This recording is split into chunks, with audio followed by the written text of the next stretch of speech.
Good afternoon. I've been reading the paper, the Sunday paper, the Arizona Republic, and I read a editorial by Phil Boas, I'm not sure that's the right pronunciation, who is editor of the editorial page. Now, I pay very close attention to the editorial page.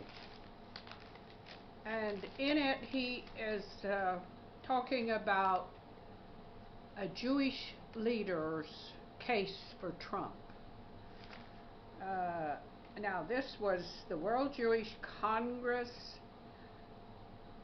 Ron Lauder had just finished addressing a group of 1,000 people at this year's annual Jewish National Fund for Arizona breakfast.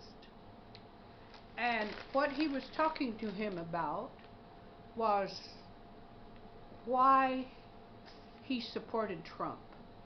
He's saying, give us some hope, because of course the Arizona Republic supported Hillary Clinton for president, and I am a pro-life Democrat who has not been able to vote for a Democrat candidate for some time because they're all pro-choice. In fact, the pro-life Democrats appear to have disappeared, which is very disappointing to me. I don't see how a pro-life Democrat any more than a pro-life Republican can suddenly find that they are in favor of well, it's very difficult to be a pro-life Democrat, I can guarantee you. You're not going to have any friends among the Democrats, and you're not going to have any among the Republicans, because our times are such. But anyway, now this is the kind of issue that I want to address, because I worked to get Trump elected simply because a Supreme Court justice position was coming up. If a pro-choice Democrat nominee got into that position, we could expect the country to go even more pro-choice, and more lives, from my point of view, would be lost of the children that I and many other pro-life activists regard as important. It's important to save children from abortion as it is from disease, even if it's their parents' choice. We have to look at the wisdom of legalizing a killing solution for our children who are not yet born, the fetus. So anyway, Trump asked him, and he said that he had known Trump.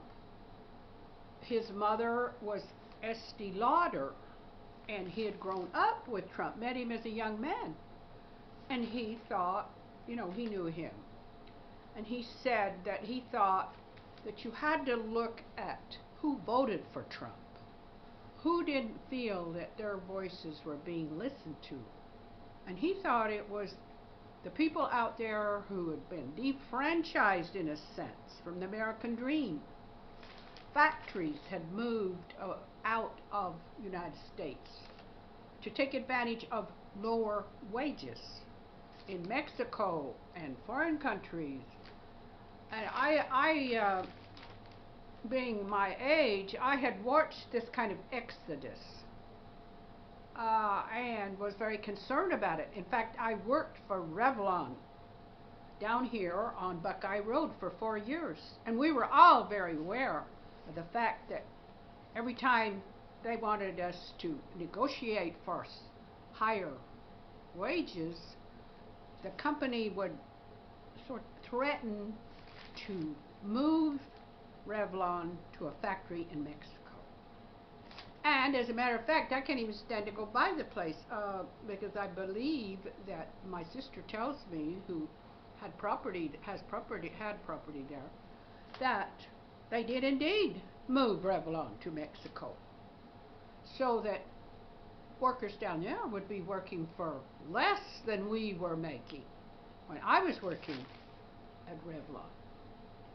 So I experienced this fear, and I would think when the union representative came, oh, is he out of his mind? We're not going to strike. Why? Because I was the sole breadwinner for my children and me, and I certainly didn't want to strike. I couldn't really afford it, and every time I'd get laid off, I'd just barely get my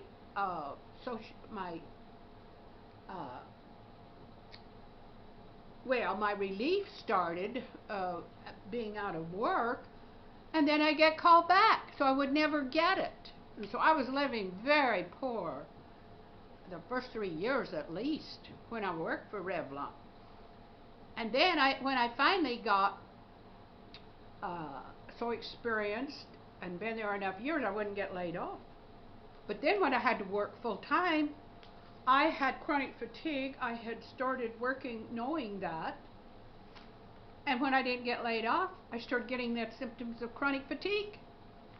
And finally one day, I thought, well, it's so hard to get chronic fatigue diagnosed. I think I'll get a little sicker. A little sicker is right. And I was also mindful of the fact that if I had to go on welfare, oh, it was going to be so hard because I wouldn't be able to pay my rent where I was living with my sister, and she couldn't really afford to bankroll me, enough to give me free rent. So I was going to have to move into subsidized housing. And I was reading today in here another letter to the paper about someone writing in and saying, why don't welfare mothers go to work? Huh. Well, I'll tell you why.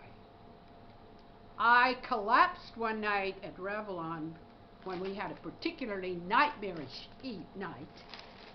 They ran the line at highest speed possible, and the product did not fit.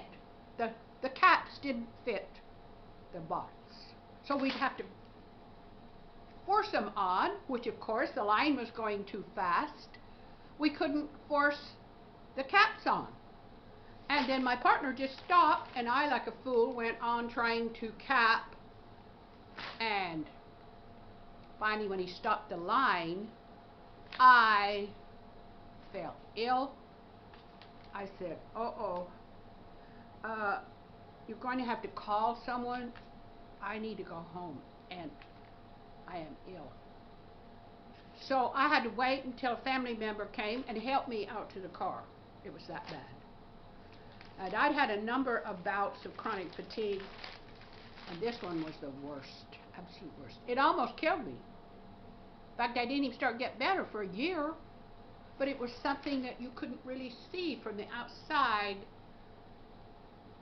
which is the case with a lot of severe illnesses. You can't see the disability, but believe me, it was there. And the upshot is, after so long, I had to move to a subsidized housing complex in the neighborhood, and I had to go on welfare. When my benefits ran out, my sick benefits ran out from Revlon, because I tried working part-time, I started getting the same symptoms again, and I thought, oh, this time it'll kill me for sure. So I'm going to have to give up and go for, and I did get welfare, and I kept getting turned down for federal disability. And finally they told me, listen, when these kids graduate, you're going to be pushing a cart in the street if you do not get federal disability, because you'll be kicked off welfare. I said, what? Oh dear. And they said, I said, well, my doctor doesn't understand my chronic fatigue. How can I get it? And they said, well, you're going to have to. And so they said, well, what about chronic mental illness? Would you go to a psychiatrist? I said, well, sure, I'll go anywhere. When they hear my history, I'm sure they're going to say, oh, you can have it, because a lot of my stress, my chronic fatigue, came from severe stress. And you can have a mental breakdown, and you can also have a physical breakdown from stress, which my chronic fatigue was a result of severe stress. As growing up as a child, having an alcoholic father, and a lot of other stuff that went with that, and like molesting, and oh dear. So when people write these letters in, I about welfare women just doing this and that. Well, some of them certainly. I saw a lot of people on welfare, so I had my ideas on who was trying to take advantage of the system and who wasn't. But anyway, what I'm talking about in this video with Trump too is, yes, people who, like me, were thinking about the people who were having a tough time with our American way of life, and they didn't want a continuation of the same administration. There's always traditionally been a change after 8 years to the opposing parties, and this was no different. Trump was the Republican choice for their president. And so I supported Trump, even though people were saying, how can you support that man? And I said, hey, Trump is supporting pro-life. And as far as I'm concerned, that makes him a better candidate than the one who is supporting legalized abortion. It's all in how you look at it. And I have written many protest letters to posts to Phil Boas here, and now I'm making videos again. I'm sending them to him, to the Republic, to many of the columnists on there that I personally read for many years, and I'm also sending some of these to the New York Times. The others, the Washington Post, they don't read what I send them, so there's no sign they read them, so I don't send them.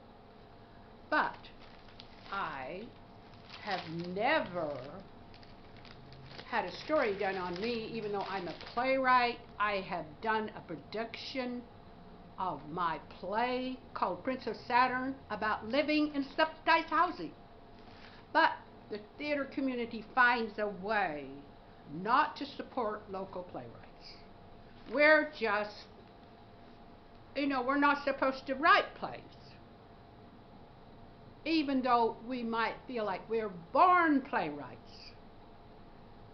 My son also writes plays. He's a born playwright, and he wrote very powerful plays about, for one, about a subject that has not been dealt with very much at all, and that was rape in jail, an overnight jail. Oh. But he did not even get publicity. My son, as far as Arizona is concerned, hardly even exists. Now, that's not fair. There's something about the covering of liberal newspapers that just isn't fair to people who don't fit into their supporters. It didn't used to be that you had to support the party that your newspaper did in order to get your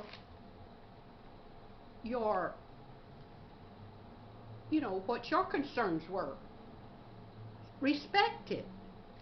But now it's become such a savage dog-eat-dog political fight that pro-life people like myself are treated like what? Pariahs? Pro-life pariahs? Now here I am, up in my 80s, living in subsidized housing. Is it a crime to be poor? Poor white? Is it a crime to be... I don't know. But I say that our political opinions and the way we're handling our politics today leaves a lot to be desired, including from the Democratic Party, who is not giving people the right to be pro-life and still be part of the party. Now that really frosts my gills. So what are you going to do? Interfere with basic beliefs before you'll look at legalized abortion as causing a great deal of trouble in our country and a possible need for us to repeal it just because of what it is causing, because it's a violent solution. Is that a crime to say that, Phil?